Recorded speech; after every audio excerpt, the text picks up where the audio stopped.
चलिए सभी को नमस्ते, प्रणाम, सलाम, जोहार, जय हिंद। आज का जो विषय है माननीय प्रधानमंत्री मोदी जी का विषय है। उन्होंने बहुत काफी ध्यान दिए हैं स्वच्छता पे, हाइजीनिक पे। और ये भाई उनका ध्यान देना हम लोग भी बहुत जरूरी है, क्योंकि हमें भी साफ रहना। खासकर हमारे दिव्यांग बच्चे हैं, वो तो साफ सफाई पर उनके समझ में नहीं साफ सफाई क्या होता है, उनका कार्य सब दूसरे पर है, इसलिए हम लोग को जानना बहुत जरूरी है। तो उसमें पहला क्या है, त्वचा की स्वच्छता। त्वचा साफ रहेंगे तो आपका कोई स्किन डिजीज नहीं होगा, किसी दाग खास खुजली है ये नहीं हो पाएगा, फोड़ा फूंड से ये सब नहीं हो पाएगा। अगर ये सब रहेगा तो आप परेशान रहेंगे, आप परेशान रहेंगे तो आप विकास की जगह विनाश करेंगे। कैसे विकास करिएगा, आपको परेशानी में है। शरीर स्वस्थ है तो सब कुछ ठीक है, शरीर स्वस्थ नहीं है तो कहीं ना कहीं गड़बड़ है, हम सामान्य ढंग से काम नहीं कर सकते हैं। दूसरा स्नान और उसके लाभ मैंने पहले बता चुका हूँ कि एक होता है देव स्नान, मुनि स्नान, मानव स्नान, और उसके बाद होता है मानव स्नान। आप लोग जोड़ लो किस स्नान को करते हो।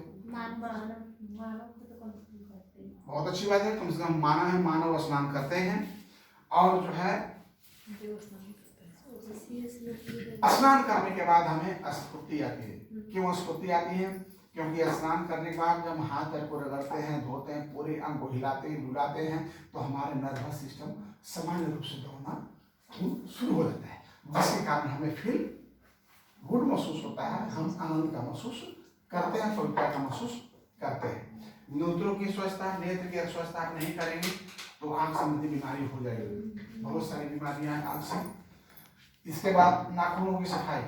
भाई इसमें सबसे पहले हम महिलाओं को सलाह देंगे कि कई एक महिलाएं हैं जो बहुत नाखून बढ़ा कर रखते हैं। सलाह है नहीं रखें, क्या क्यों नहीं रखना, अगर आप रखे भी हैं तो ब्रश से उसे पूर्ण रूप में साफ करें। हम तो कितनी गंदगी उसमें है वो आपको ही पता नहीं है, और कितना हार्मफुल है वो आप नहीं समझते हैं। फैशन ऐसा अंधार भाई दुनिया, इतना अंधार मत हो जाइए फैशन, इसको ध्यान रखना होगा।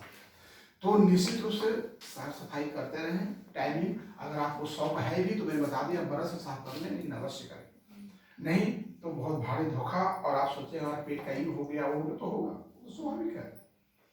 बालों की सफाई, बालों की सफाई यदि आप नहीं करेंगे तो अभी इसके पहले कुछ विषय मैंने चर्चा किया था, क्या हो जाता है जू होने से क्या हो जाएगा, जख्म होने से क्या हो जाएगा, इन्फेक्शन। इतना सब आप लोगों को मालूम है।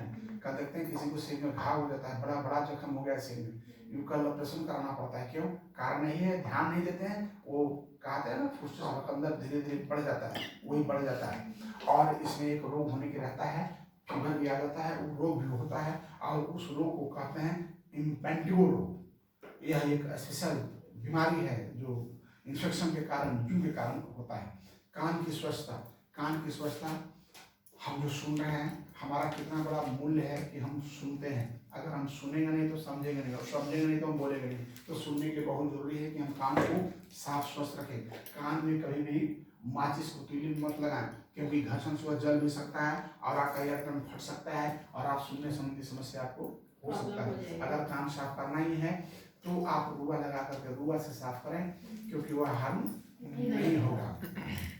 साथ में जो है आप अंदर जब भी कोई प्रॉब्लम हो जाए तो उसके लिए मैंने टेक्निक पहले बताया है, कुछ अंदर चला भी जाए तो निकालने के लिए उसको हल्का था कि मार करके एक साइड करके निकाल सकते हैं।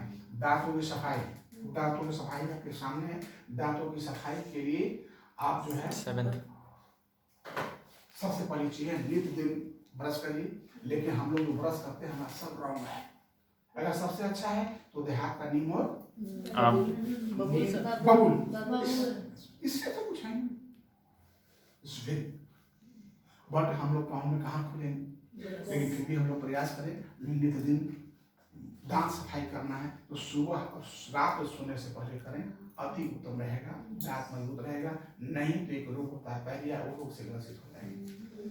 इसलिए दिव्यांग बच्चों को बहुत सख्त की आवश्यकता होती है कि ब्रश कराना है, नहीं कराएंगे समस्या कठिन हो जाएगा। और कल हो क्या होगा, पेट की बीमारी होगी, दांत की बीमारी होगी, इंफेक्शन होगा, खत्म हो जाएगा। नहीं देख रेख करने पर तो हो ही जाएगा। वस्त्र और उसकी सफाई, ऐसे दिव्यांग बच्चे जो होते हैं वो अपने से कपड़ा सफाई नहीं कर पाते। कितने लोग देखते हैं कि गंदे मैले कपड़ा पहने रहते हैं, कपड़ा फटा हो कोई बात नहीं, लेकिन कपड़ा साफ होना बहुत जरूरी है। अगर कपड़ा साफ नहीं होगा तो आप खुद अनकंफर्टेबल फील करेंगे। अब जिनकी आदत है तो आदत में लगे रहते हैं। तो उन्हीं लोगों को देखते हैं, कभी यहाँ खुलती, कभी यहाँ खुलती, कभी यहाँ, वो डॉक्टर के यहाँ 2000, 5000, 10,000 महीना देते रहते हैं। तो इसलिए बहुत जरूरी है वस्त्र की सफाई। साथ में सबसे बड़ी समस्या है 9, ये आपका जो महिलाओं को मासिक धर्म है 9, ये क्या है समस्या की आपका जनरल आप लोग हैं, आप लोग संभाल लेते हैं, समझते हैं। देहाती महिलाओं को काफ़ी प्रॉब्लम होया करता था, क्योंकि वो लोग कपड़ा का यूटिलाइज करती थी। अभी तो आपका आ गया है सैनिटरी पैड, बहुत ही वो माने सोफिस्टिकेटेड है और संक्रमण से मुक्त है। लेकिन जहाँ तक प्रॉब्लम है इन दिव्यांग बच्चों को, दिव्यांग लड़कियाँ जो बड़े बड़े, उनके साथ ऐसी समस्या है कि देख कर रहा नहीं जाता है। इनके लिए ट्रेनिंग देना, उसके लिए भी है एमसी मासिक धर्म को साफ करने के लिए कैटलॉग है मेरे पास, उस सब कैटलॉग में दिया हुआ है, कैसे उसको हम बताएंगे उसको साफ करने के लिए। तो बहुत सबसे बड़ी समस्या होता है दिव्यांग बच्चों में, जो खासकर इंटेलेक्चुअल डिजेबल है, आईडी चिल्ड्रन में यह समस्या बहुत बड़ा है कि आपका जो है हाउ कैन क्लीन एमसी, कैसे करें, बहुत बड़ी समस्या। अब इतनी बड़ी समस्या को लेके चलना, आप समझ सकते हैं कोई संस्थान ऐसे बच्चों को रखता है तो कितनी दिक्कत समस्या है। उनको ट्रेनिंग देना पड़ता है, ट्रेनिंग के बाद वो काफी सुधार कर सकते हैं। तो आज का जो विषय मेरा है हाइजीनिक, ये बहुत जरूरी है। अपनी सफाई, कपड़े की सफाई, शरीर की सफाई और उसके आसपास की सफाई। अगर अपनी कपड़े की सफाई करते हैं, अपने शरीर की सफाई करते हैं और अपने आसपास का सफाई नहीं करते हैं, तो ये बहुत बड़ी समस्या है। क्यों? क्योंकि आपके पास तो फिर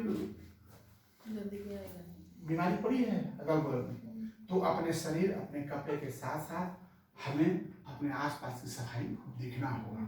अगर अपने आसपास सफाई नहीं देखते हैं तो उधर से आपका डिफरेंट टाइप्स का इंसेक्ट आएंगे, वायरल हो सकता है, बहुत सारे जो हैं बैक्टीरिया वगैरह वो आ सकते हैं और आपको इफेक्ट कर सकते हैं। तो ये हमारा आज हाइजीनिक की टॉपिक था। नेक्स्ट टॉपिक लेकर के कल हम आएंगे। चाइल्ड डिजीज बहुत इंपॉर्टेंट है। तब तक के जय हिंद।